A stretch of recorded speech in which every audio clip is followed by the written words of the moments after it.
오늘 우리에게 주시는 하나님의 말씀 고린도전서 15장 1절부터 11절까지의 말씀입니다. 형제들아, 내가 너희에게 전한 복음을 너희에게 알게 하노니 이는 너희가 받은 것이요 또 그 가운데 선 것이라. 너희가 만일 내가 전한 그 말을 굳게 지키고 헛되이 믿지 아니하였으면 그로 말미암아 구원을 받으리라.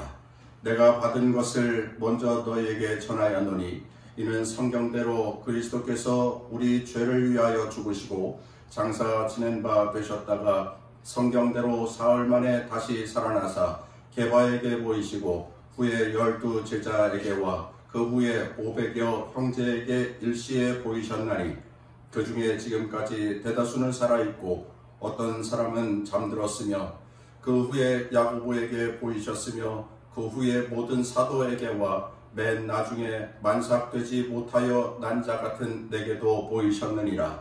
나는 사도 중에 가장 작은 자라. 나는 하나님의 교회를 박해하였으므로 사도라 칭함받기를 감당하지 못할 자니라.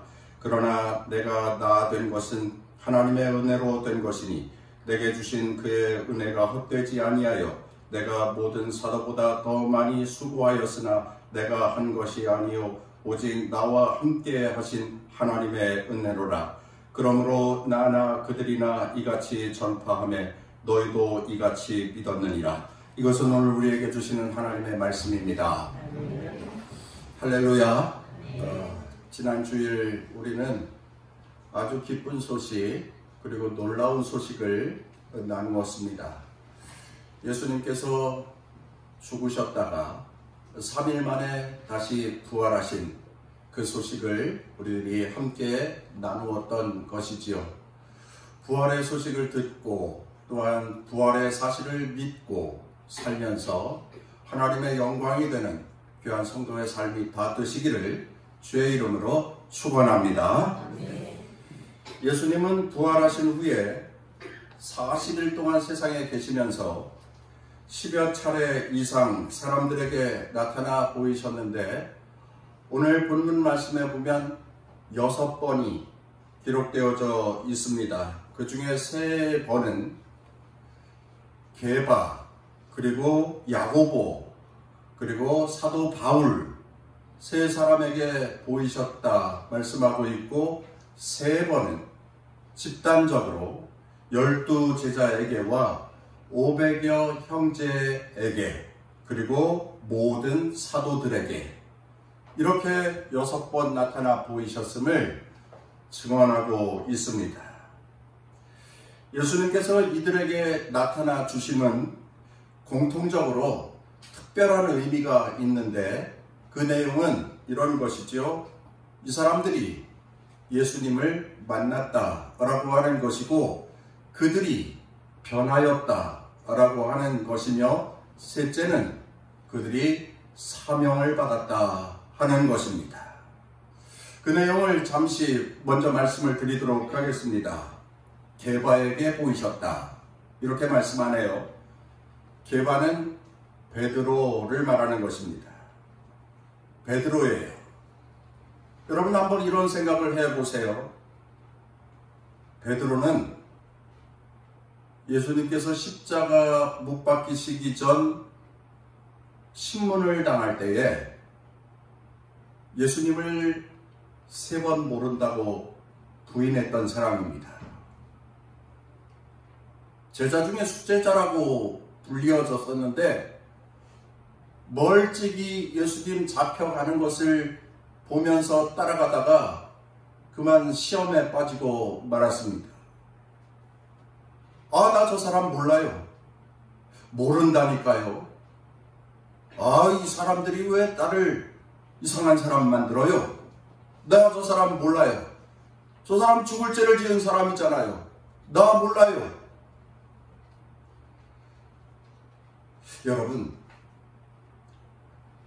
여러분들 주변에 여러분들의 지인들이 여러분들에게 큰 상처를 입히고 배신하였다고 한번 생각을 해 보십시오. 웬만한 사람들 같으면 속에서 열불이 나고 천불이 나서 나 그 사람 다시 안 본다. 어떻게 인간이 되어서 그럴 수가 있냐? 사람도 아니다. 그 사람 절대로 나는 볼 수 없어. 이러한 마음이 사람의 마음 가운데에 생겨나기 마련입니다. 베드로는 예수님을 3번 부인했습니다. 저주까지 하면서 부인하였습니다. 나 저 사람 모른다고 부인한 사람입니다. 그런데 예수님이 놀랍지요. 부활하시고 나서 제자들을 만나 주시는데 베드로를 만나 주셨다라고 하는 것입니다. 그리고 그 마음 가운데에 이렇게 위로하셨죠. 평강이 있을지어다. 사랑과 자비와 긍휼이 풍성하신 우리 예수님이시구나 하는 것을 새삼 깨닫게 되는 본문 말씀입니다. 예수님께서 베드로를 만나 주셨다라고 하는 것이지요. 예수님의 마음 가운데는 연약하고 또 세상에 휩싸여서 악한 인간의 성품을 따라 살고자 하는 인생을 향한 긍휼한 마음이 예수님의 마음 가운데는 풍성하시다라고 하는 것입니다. 그래서 그 마음으로 베드로를 체벌하지 않으시고 진노하지 않으시고 사랑으로 다가오셔서 만나주셨다라고 하는 것이지요. 베드로가 예수님을 부인하던 날 베드로는 참담했습니다. 나 저 사람 몰라요. 저 사람은 죽을 사람이지요. 라고 말하였을 때에 닭이 울었습니다. 꼬끼요 하고 닭이 울었습니다. 그 닭 울음소리를 베드로는 듣고서 예수님께서 네가 오늘 나를 3번 부인하리라 하신 그 말씀이 생각나서 뛰쳐나가 후회하며 통곡하며 엉엉 울었습니다. 너무나도 괴로웠고요. 너무나도 답답했습니다. 너무나도 내가 못난 사람이구나 라고 하는 자기 자신을 향하여서 채찍질을 하였습니다. 내가 어떻게 이럴 수가 있는가? 3년 동안 주님을 따라다니면서 주님의 제자 중에 제일 앞자리에 앉아서 주님의 수제자로 살았었는데 어떻게 내가 사람이 되어서 이럴 수가 있는가? 인간이라면 이럴 수 없는 거지. 내가 제자가 맞단 말인가? 괴로워서 그는 엉엉 울었습니다. 정말 하늘이 무너지고 땅이 꺼지는 것과 같은 절망을 느꼈습니다. 그런 마음으로 있었던 베드로를 주님께서 찾아와 만나주셨다라고 하는 것이지요. 위로하여 주셨고 용서하여 주셨습니다. 사랑으로 보듬어 주셨습니다.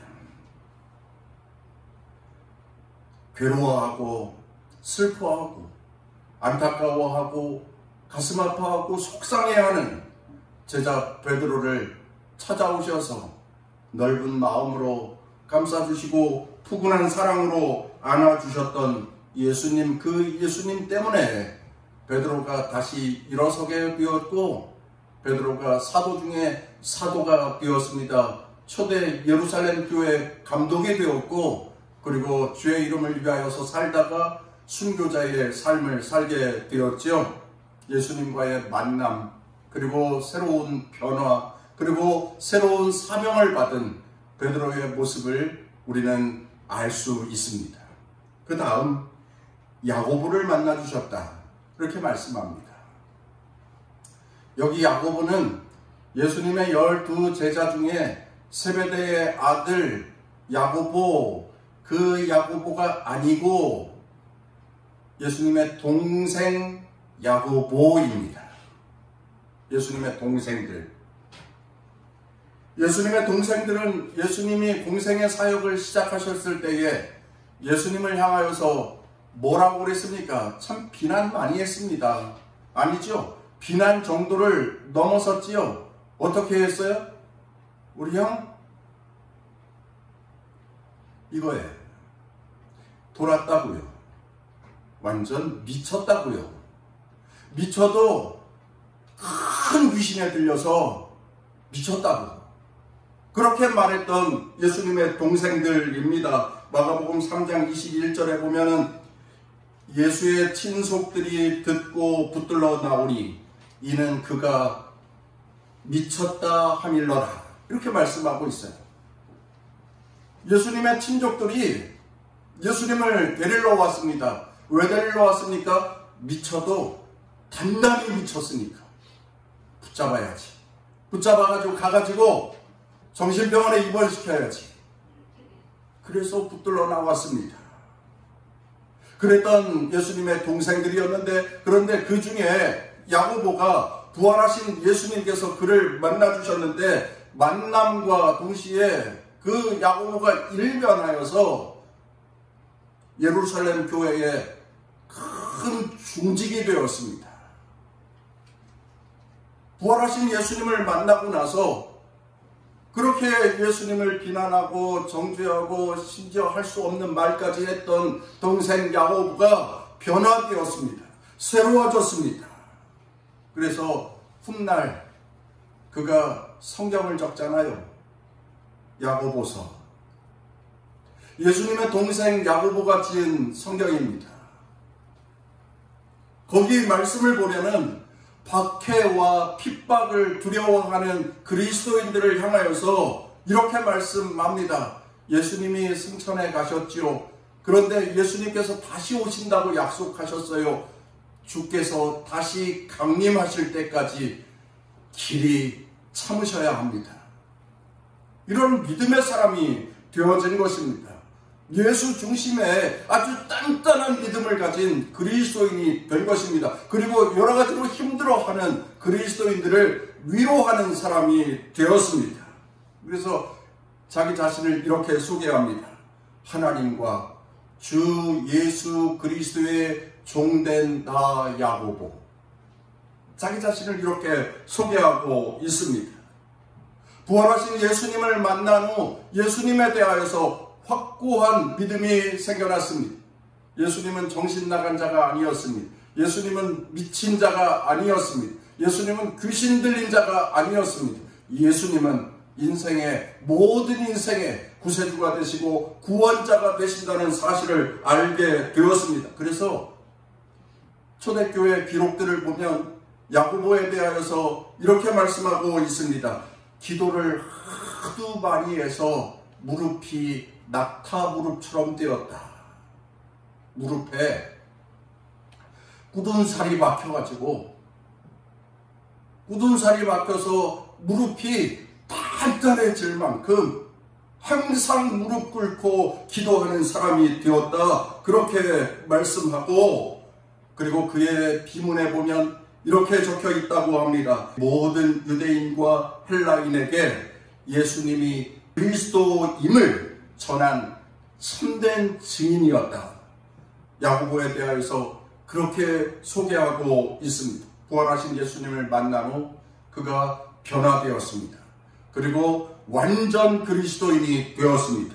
그리고 모든 사람들에게 그리스도를 증거하는 전도자가 되었다라고 하는 것이죠. 부활하신 예수님을 만난 후 그러한 새로운 변화가 야고보에게 있었다 하는 것입니다. 세 번째, 바울입니다. 사도 바울은 부활하신 예수님을 만나기 전까지는 기독교하고는 전혀 상관이 없는 사람, 나아가 기독교를 핍박하고 박해하는 사람들 중에 대표자였습니다. 우리 기독교하고는 정반대에 있었던 사람입니다. 골수 유대교인이었습니다. 그리하여서 그는 자신이 가진 권력과 그리고 자신이 가진 물리적 힘으로 기독교 운동, 기독교 신앙을 말살하려고 힘주어 노력했던 사람, 바울입니다. 바울의 과거의 이름은 사울인데 사울적 바울은 기독교인들을 다 잡아 죽이려고 무진장 애를 썼던 사악한 사람 중에 한 사람이었습니다. 그래서 핍박자들이, 박해자들이 기독교인을 잡아가지고 와가지고 여러분 이 사람들을 처형해야지요. 처형하는데 우리 만장일치가 필요합니다. 손들어 주세요. 그러면 사도 바울이 직접 고백하였습니다. 나는 가편에 손들었다. 맞습니다. 죽어야지요. 거기에 동의합니다. 손들었던 사람입니다. 거짓 증인들을 내세워서 조작을 하고 공작을 하여서 기독교인들을 무참히 처벌하였던 사람입니다. 외국까지 기독교인들 잡으러 체포영장 가지고 말 타고 달려가던 사람이었습니다. 그랬으니 그 때문에 얼마나 많은 기독교인들이 죽었습니까? 얼마나 많은 사람들이 옥에 갇혔습니까? 바울의 손에 수많은 사람들이 고초를 당하고 죽음을 당하고 그만큼 독한 인물이었고 악독한 인물이었는데 그가 변화됩니다. 예수님을 만난 후, 부활의 예수님을 만난 후에 그리스도인이 되었습니다. 그리고 이방인의 전도자가 되었습니다. 그가 이렇게 고백을 합니다. 사도행전 20장 24절 내가 달려갈 길과 주 예수께 받은 사명 곧 하나님의 은혜의 복음을 증언하는 일을 마치려 하면은 나의 생명조차 조금도 귀한 것으로 여기지 아니하노라. 사도행전 21장 13절 나는 주 예수의 이름을 위하여 결박받을 뿐 아니라 예루살렘에서 죽을 것도 각오하였느니라. 갈라디아서 2장 20절 내가 그리스도와 함께 십자가에 못 박혔나니 이제는 내가 산 것이 아니요 오직 내 안에 그리스도께서 사신 것이라. 이제 내가 육체 가운데서 사는 것은 나를 사랑하사 자기 몸을 버리신 예수 그리스도 하나님의 아들을 믿는 믿음 안에서 사는 것이라. 할렐루야. 변했어요. 완전히 변했습니다. 저쪽에 있던 사람이 기독교의 중심으로 들어와서 선 것입니다. 천지개벽입니다. 환골탈태입니다. 골수 유대교인이었었는데 완전 독실한 기독교인이 된 것입니다. 담에색으로 기독교인 잡으러 체포영장 가지고 말 타고 가던 날 빛으로 오신 예수 그리스도를 만나고 그가 변화되었습니다. 그리고 고백하는 겁니다. 예수 그리스도로 인하여서 나는 변화되었습니다. 그리고 이제 나는 예수 그리스도만을 위하여서 살겠습니다. 내가 사는 삶의 시간 모두가 예수 그리스도께서 인도하여 가심입니다.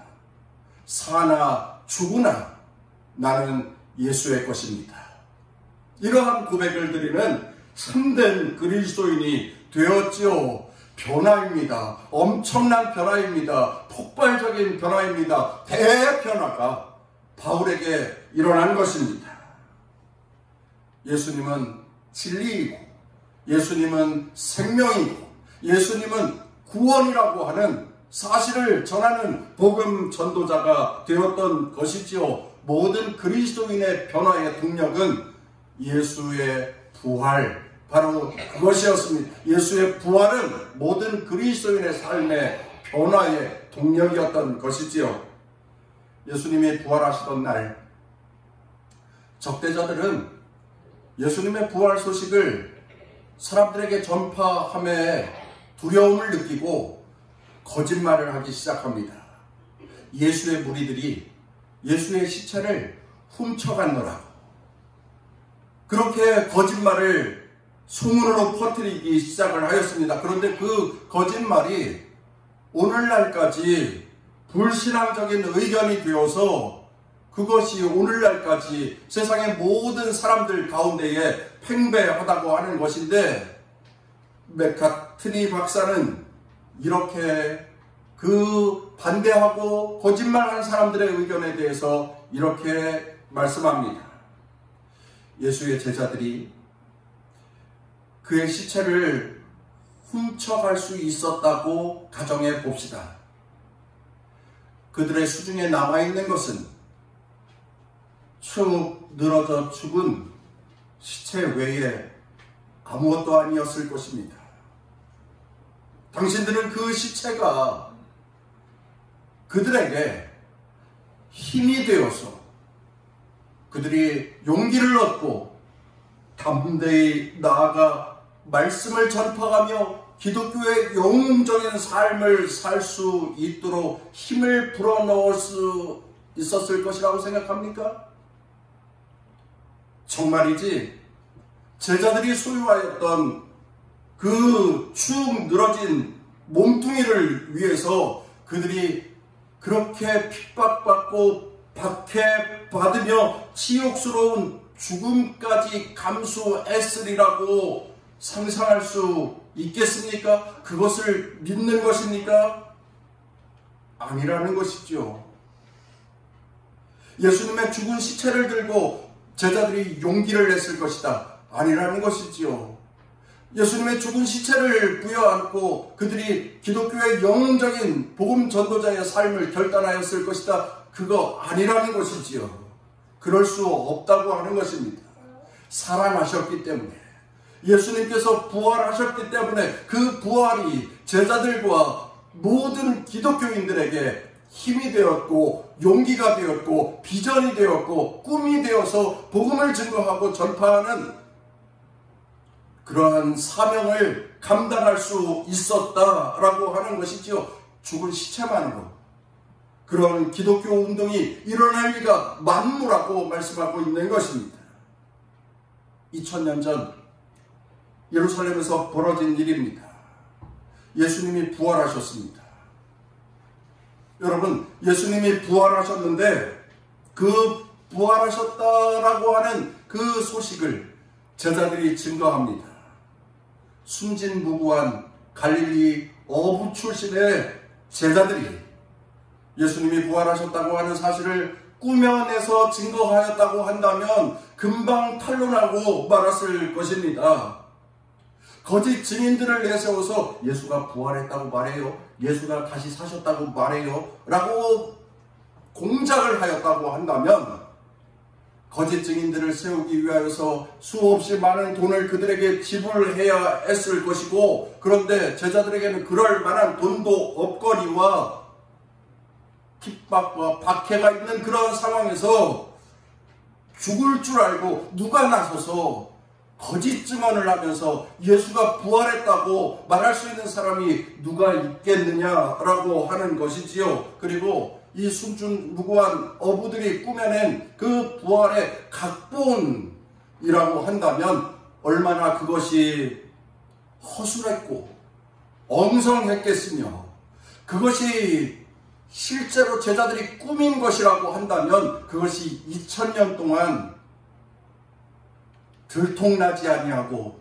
이제까지 그 복음이 증거되고 전파되어질 수 있겠느냐라고 하는 것이지요. 여러분, 제자들이 2000년 동안 자신들이 거짓말로 내세워 예수의 부활을 증거를 했다고 한다면 그것이 2000년 동안 안 밝혀지고 지나갈 수 없는 것인데, 부활은 분명한 진리였고 사실이었고 분명한 생명이었기에 그것이 이제까지 세상의 모든 사람들에게 어필되고 감동되고 그것이 믿음의 역사로 나타나고 있는 줄 믿습니다. 오늘날에도 2000년 전에 예수 그리스도의 부활을 증거하였던 그런 사람들처럼 오늘날 21세기에도 세상의 수많은 기독교인들이 예수의 부활을 증거하고 전파하면서 살고 있습니다. 수많은 기독교인들이 예수님은 부활하셨습니다, 예수님은 다시 살아나셨습니다, 무덤 권세를 이기시고 예수님께서 다시 살아나셨습니다. 그 증인들 중에 한 사람 된 사랑하는 성도 여러분, 여러분들이 다 되시기를 주의 이름으로 축원합니다. 부활을 경험한 자들은 증거자가 되는 것입니다. 두 가지만 말씀드리고 말씀을 마치겠습니다. 부활절 새벽 미명에 여인들이 무덤을 갑니다. 참 용기 있는 여자들입니다. 믿음 생활은 여자들이 진짜 잘하는 것 같아요. 그 새벽에 예수님의 시체에 향품 바르러 열심히 달려갑니다. 공동묘지를. 겁도 없이 그 새벽 깜깜한데 달려갑니다. 그런데 당도해 보니 예수님의 그 무덤의 돌문이 싹 열려져 있고 예수님이 계시지 않습니다. 그때 찬란한 옷을 입은 두 사람이 나타나서 그들이 말합니다. 천사들이 증언하는 것입니다. 어찌하여 살아있는 자를 죽은 자 가운데서 찾느냐? 그는 살아나셨느니라. 예수 그리스도의 부활의 소식을 천사들에게 들은 이 여성들은 달려갑니다. 어디로 달려갑니까? 제자들에게 달려갑니다. 무엇을 하러요? 부활의 소식을 증거하러요. 천사가 가르쳐준 예수님의 부활 소식을 전파하러 달려가는 것입니다. 그가 살아나셨느니라. 무덤의 자리에서 그가 다시 살아나셨느니라. 그들은 그 기쁘고 즐겁고 그리고 그 엄청난 소식을 전하기 위하여서 힘써 달려갔습니다. 불이 나게 뛰어갔습니다. 그리고 예수님이 살아나셨어요. 예수님이 부활하셨어요. 무덤에 시체가 없어요. 천사들이 증언해 주었어요. 예수님이 부활하셨어요. 우리들도 가서 전해야 합니다. 예수님은 다시 살아나셨고 예수님은 다시 살아나셔서 오늘 우리와 함께하고 계심을 증거하고 전파해야 합니다. 그렇게 부활의 소식을 증거함이 우리의 마음속에 뜨겁게 감동되어져야 할 줄로 믿습니다. 베드로와 요한이 그랬습니다. 사도행전 4장 20절 우리가 보고 들은 것을 말하지 않을 수 없노라. 이들은 예수 부활을 증거하다가 붙잡혀온 사람, 그러한 상황입니다. 붙잡혀와 가지고는 예수의 이름 다시 한번 증거하면 너희들 죽을 줄 알아. 이번에는 그냥 살려보내지만 다음에는 국물도 없어. 윽박지르면서 위협하였습니다. 그러나 그들은 생명을 걸고 이렇게 말합니다. 아니 우리가 부활하신 예수님을 만났고 예수님의 말씀도 들었고 예수님께서 우리에게 사명을 주셨는데 보고 듣고 받은 것을 증거하지 않을 수 없노라.